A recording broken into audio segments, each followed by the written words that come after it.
Welcome to TRAilblazing, capitalizing on tax receivable agreements, a Parallaxes Capital podcast that is here to guide you through the world of tax receivable agreements. It's time for TRAilblazing. Welcome to Parallaxes Capital's TRAilblazing podcast, the podcast that's focused on tax receivable agreements, also known as TRAs, and everything related to them. In this episode, we sit down with David Peck, a powerhouse in the realm of tax law, who will take us from everything from TRAs to actually private jets. And with over 2 decades of expertise, David heads V&E's Vinson Elkins tax and exec comp departments. He's been instrumental in guiding companies through intricate tax planning and structuring for complex transactions. When you're working or structuring a transaction, you quickly find out that many tax lawyers don't seem to be communicating in English. But David, in contrast, is one of the few counsel who can hold your hand through a labyrinth of tax considerations while making you feel like you understand the how and the why. We've had the privilege of working with David before, and I hope this conversation will help shed some more light on tax law and TRAs. Great. So David, thank you for joining us today. I guess I was hoping we could kick off by you sharing a little bit about your background and your journey into tax and law in particular. I think it's very rare that you meet, say, the precocious 8-year-old that wants to be a tax lawyer. So definitely would love to hear about what sparked your interest. Sure. Well, I appreciate you having me here. Very excited about it. So how did I get into tax law? My father was a tax accountant. His father was a tax accountant. My sister is also a tax accountant. So maybe you could say it was in the DNA. But my particular path was a little more practical. I showed up at the University of Texas in Austin and was asked to pick a course of study. And so I asked the question, what is the major that is most likely to lead to gainful employment? And the answer is engineering. And then when I looked at the syllabus and saw calculus for engineers, I thought, okay, what's the second most likely path for business school? So I enrolled in the business school and then chose accounting, and then within accounting chose tax. I gave some real consideration to starting in public accounting. But I also always had wanted to go to law school for some reason or another, and not necessarily to be a tax lawyer. It just it was something I was always interested in, and I had decided that if I started earning money sufficient to have a decent meal, I might not go back to being a poor student again. So I should just power right through. So I went on to law school and actually had a hard time debating between tax and corporate. I spent some time in both of those areas.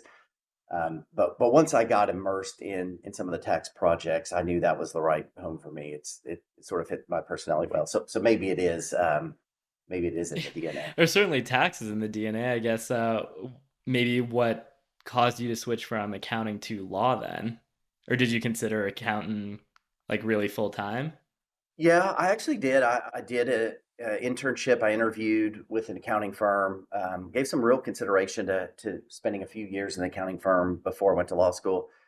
It was just one of those things where if I was going to go to law school, it felt it was more likely to happen if I just powered through and didn't get out in the real world, and that I might not make it back. But there are plenty of people who do that. But for me, I felt like just powering through school was probably the most likely route. Yeah, I think that makes sense. I mean, I had a year, I'd say, in the real world before law school, and I think any longer than that, and maybe going back to school gets less and less attractive. Yeah. But I guess on a point of personal interest then, like when and how did you first come across tax receivable agreements in your practice or otherwise? Yes. So tax receivable agreements are largely associated with an up-C structure. So maybe kind of going all the way back, what's the first time I came across an up-C type structure? And I think the REITs sort of invented that. because of the rules unique to REITs where you can't contribute property to a REIT for shares in a tax deferred transaction. They created the umbrella partnership, the UP in UP-C, called it an UP-REIT. The first time I remember seeing that structure in a C corp, not in a REIT, was when Barnes and Noble, I don't know if they're still around, a bookstore back in the dawn of the internet, was going to IPO their digital business. And so they formed a partnership in an UP-C structure. It did not have a tax receivable agreement, but it's the first time I can remember seeing a C corporation using that partnership. And of course, part and parcel of that structure is when the partnership interests are exchanged for corporate shares, there's a tax event and a step up. And so the first time I remember seeing people capitalize on the step up was when I read about the Blackstone IPO. And back, I think it was in 2007. And so when they incorporated the sponsor and the management company, they used an UP-C structure and a tax receivable agreement. I don't know if there was one before that. It certainly was the one at the time that garnered the most press. Probably a couple of years later before I actually was involved in working one. But it's been a bunch of time reading Blackstone and OXIF and all the ones that had used it in the sort of mid 2000s. No, definitely. I feel like the Barnes and Noble story is always a fun one because if I recall correctly, their name at that point was actually barnesandnoble.com, which I think probably lets most people give an exact date on when the IPO probably was taking place. But I guess when you came across like that for the Blackstone TRA or the OXIF one in those very early days of TRAs, did you have like any initial impressions of them, or was it more of a shoot, this is so obvious we should always be doing it? I think some of both. The always the issue when we did IPOs, the traditional way was if the current owners, the company IPOing, had a very low basis and you just incorporated in a tax deferred manner, then your public corporation set out its life with a very low basis and not much of a tax shield.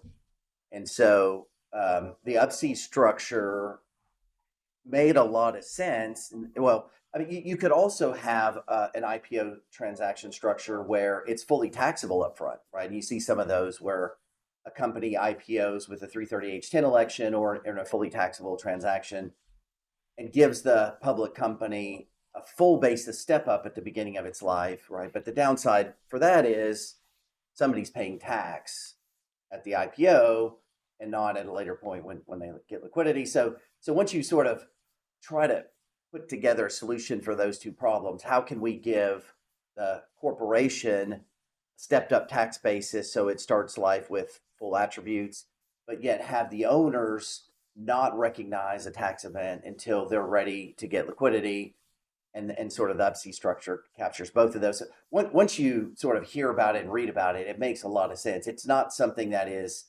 nefarious. I mean, it's really just pushing the timing of a taxable event out to a point in time where it's convenient for both the corporation and the former owners. Definitely. And I guess from your perspective then, have your clients gone from seeing TRAs as a like what on earth is this to, oh, that's awesome, it makes a ton of sense? And do you face like massive educational hurdles or challenges when you're counseling your clients on TRAs? Yeah, there's definitely more education, I think, in the market now than there has been historically, more familiarization with the TRAs. We can point to whatever type of industry the company that is IPOing is in. We can generally point to a precedent in that same industry that use the structure, right? So there's some comfort there. The investment bankers are all very familiar with the structure, and it's usually one of the first things they talk about if we're talking about a company that's in pass-through form that's going to undertake an IPO. And the accounting firms have gotten much better at modeling the benefits. Obviously, the biggest benefit of a TRA is the added value it can provide from the tax savings, and quantifying that is somewhat challenging. So the accountants have gotten better at that. But in terms of, when we have a client that is embarking on an IPO process and we sit down to talk about the options, are they immediately familiar with the FC structure with TRAs? No, generally not. I mean, if you think about it, there are not too many people who are serial participants in IPOs, right? There are some, but most of the people we run across, this is the first time or one of the few times they've participated in an IPO. And so there's a pretty significant education process, and it's not the most straightforward thing for people to understand. So there are definitely some challenges in educating the people involved and make sure they understand what they might be getting themselves into. And so I guess the natural question for me at least is, are there any quirky stories of a client like having a eureka moment when you describe the TRA to them? Or are they pretty just generally like pretty excited to find out if, hey, we're getting our equity value in the IPO and now we're also getting this TRA? Curious what kind of reactions you've seen from that. Yeah. I don't know if there's any eureka moments I can think of, but the numbers are pretty eye-popping. And we have a client, and the rumor is he named his private jet TRA after the source of funds that allowed him to purchase them. That's a first world situation if I've ever heard one.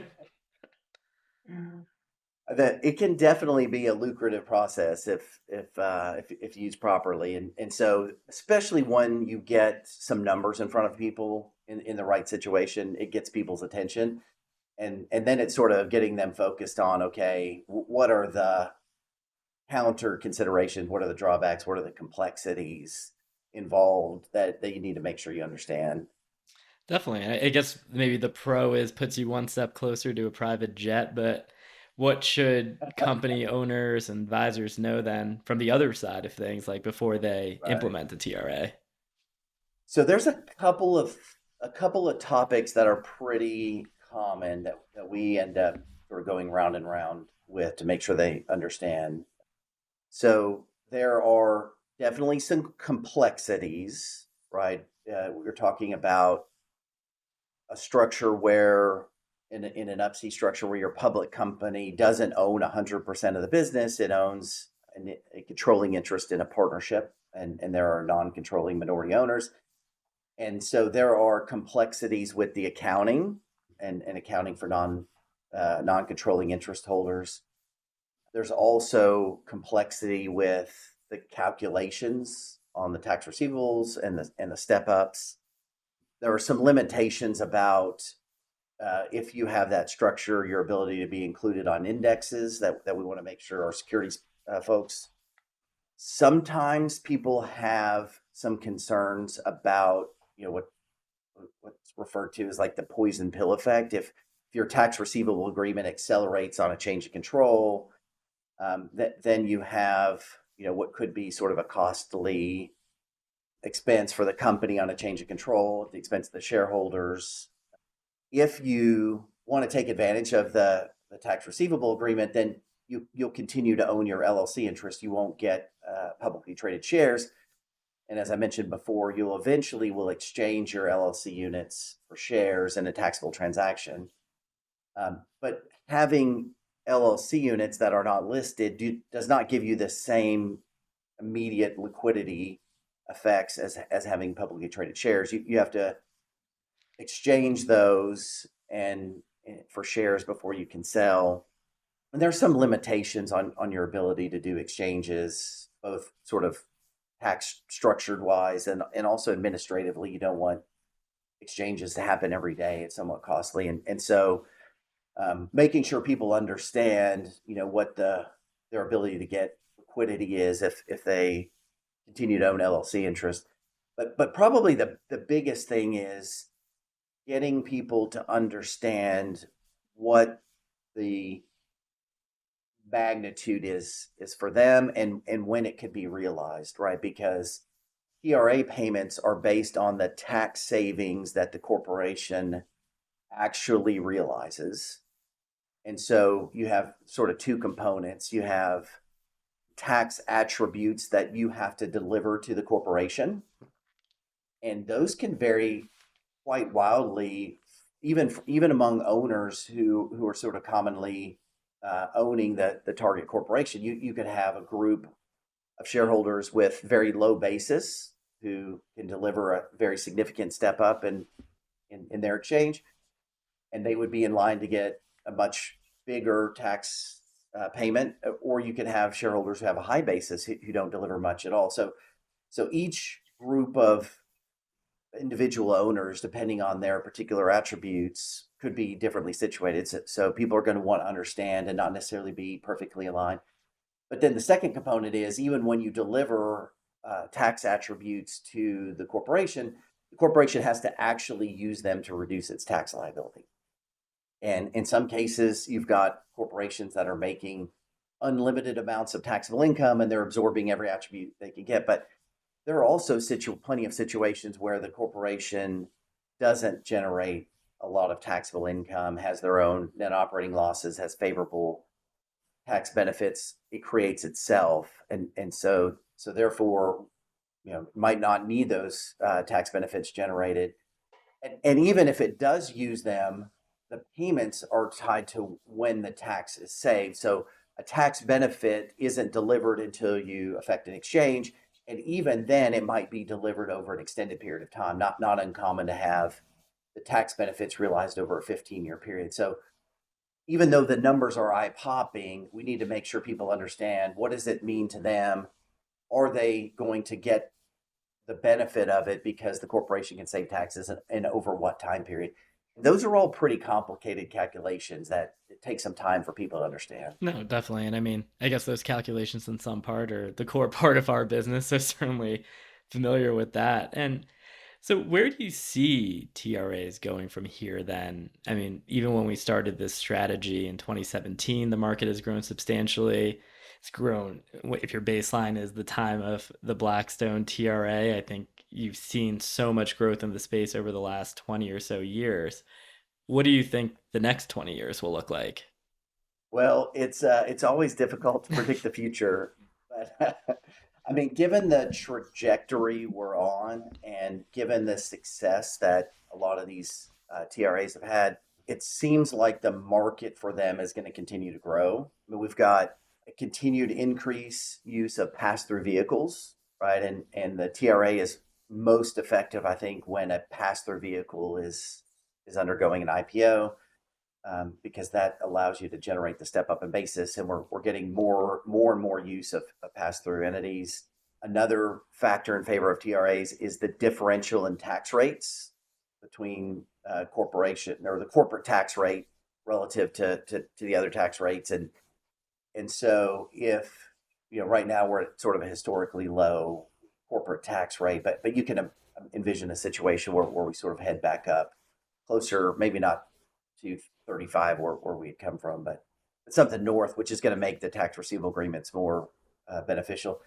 And then, the third component, I think, that would be very useful in expanding the market is having a more liquid secondary market, and getting some additional folks like Parallaxes in the market who can help facilitate transactions between TRA holders who are not necessarily wanting to wait 15 plus years to get their capital, or maybe in the case, a lot of these TRAs are held by private equity funds who have a finite fund life and can't hold for that long and don't necessarily want to distribute out in kind. So as we get more TRAs on the market, and then we get more people participating in a secondary, you could see there being really accelerated growth in those. Yeah, definitely. Definitely. And I guess just for our listeners' benefit, in case they don't appreciate that fact on tax rates, the TRAs, since they're basically just paying out a company's cash tax savings, if you have corporate tax rates that are higher than they are now, those cash tax savings would be higher. And so your TRA payments would be higher as well. And so maybe taking this question a step further, like, do you see any major challenges in the TRA space today? I think you touched on one interesting point, which is the almost poison pill like nature of a TRA potentially. Is that something that you see driving the space or anything else? You know, we used to early on get some pushback from the bankers on the poison pill aspect, and we used to get some pushback about whether a TRA obligation should be accelerated on a change of control. But that seems to have been pretty well adopted by the market at this point, and we've seen a number of TRAs get fully cashed out in change of control transactions. So I don't know if that will be that significant of a hindrance. If there starts becoming some friction there, it's probably the release valve is to spread the change of control, the cash out over a longer period of time following the change of control instead of an immediate cash out payment, but not enough friction that it would probably have a significant detrimental effect on the marketing of it. Um, maybe the biggest challenges I see are some people just don't like the complexity, right? And we've seen a handful of up C structures get collapsed here over the last 12 or 18 months. And the biggest reason cited is just the complexity of dealing with two levels of entities and the non-controlling interest in accounting and the fact that you can't be included on indexes and things like that. And so there's some level of complexity that people just don't want to go to, even if the economics make sense. And so we see some people making that choice. If another challenge related to what I said earlier is the lack of marketability. We've heard people say we could get a TRA, it will be very valuable to us eventually, but it's beyond the recognition period for us. It's beyond our fund life. It's beyond our life on which we're measured on our performance. We're not sure we're going to be able to monetize it. Could create conflict. So having a secondary market develop for TRAs, I think would be very helpful. And the absence of a market, I think, by definition, is a challenge.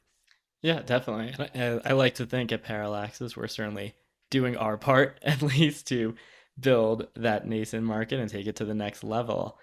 And maybe on a more personal note, then, and just in case, get our listeners back into this after a bunch of TRA talk, but what would you say is the trickiest part of your job today? The trickiest part of my job today, especially being as seasoned as I am, or as around as long as I have been, is the speed at which things are required to take place. And these things are complicated. Tax rules are very complicated. Tax structures are complicated. Every proposal has knock-on effects, and they sort of cycle through, and you have different constituencies.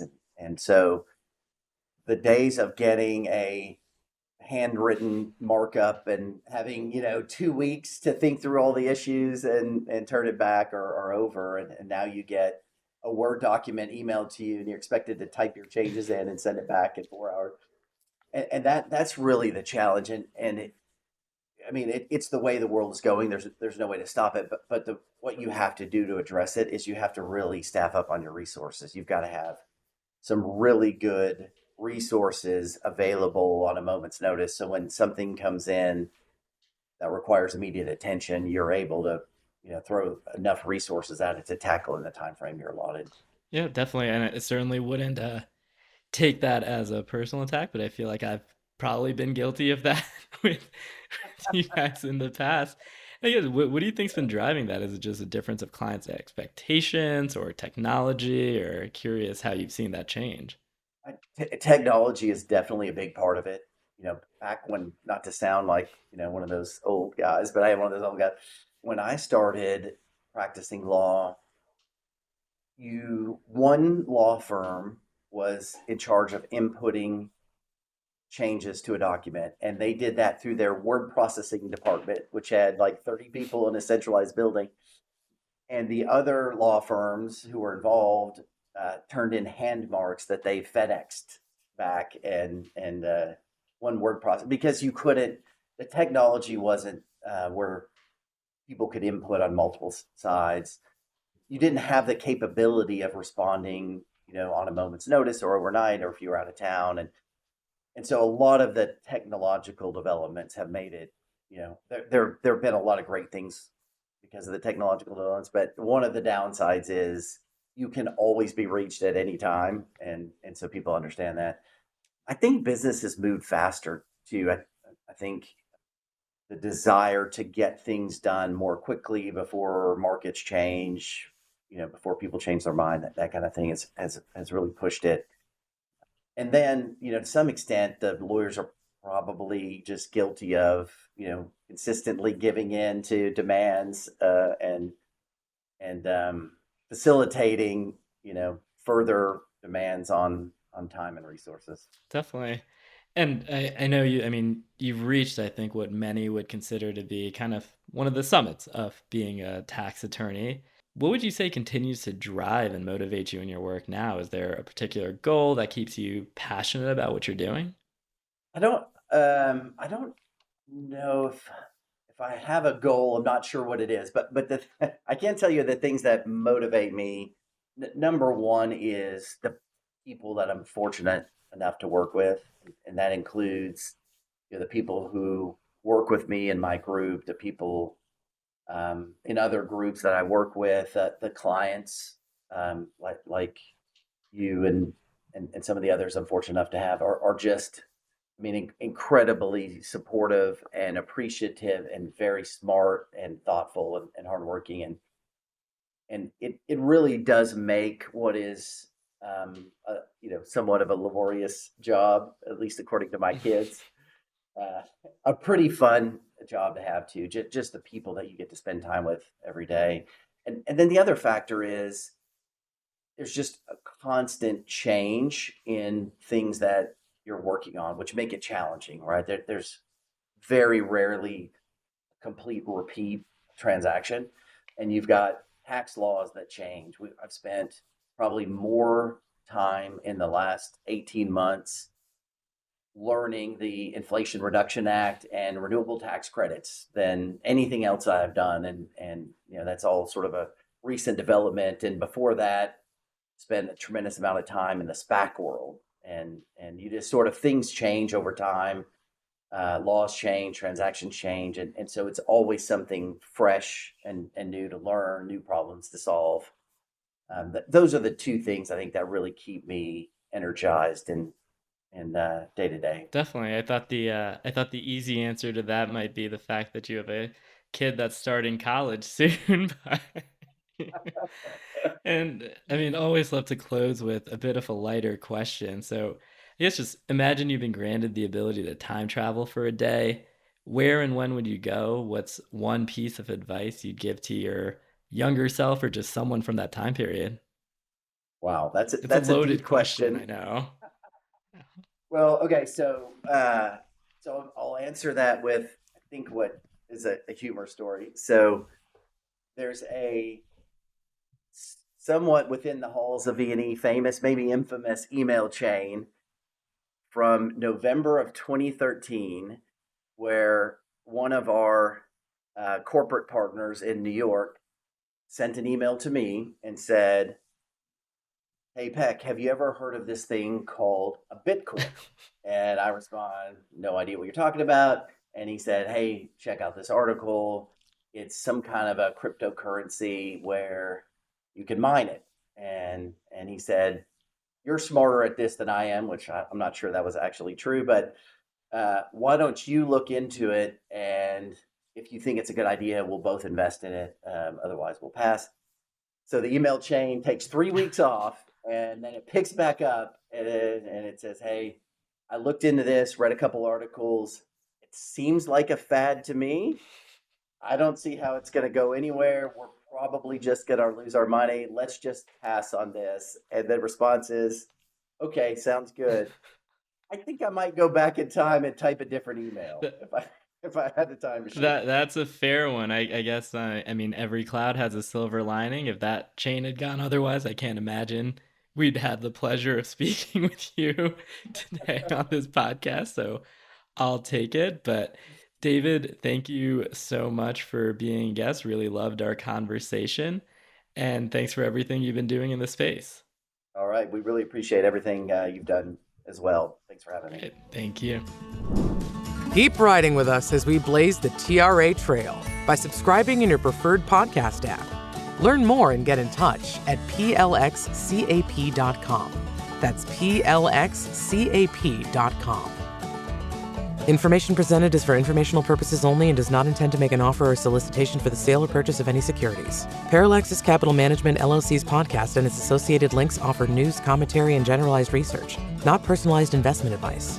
Nothing on this podcast should be interpreted to state or imply that past performance is an indication of future performance. All investments involve risk and, unless otherwise stated, are not guaranteed. Be sure to consult with a tax professional before implementing any investment strategy. Investment advisory services offered through Parallaxes Capital Management LLC, a registered investment advisor with the U.S. Securities and Exchange Commission.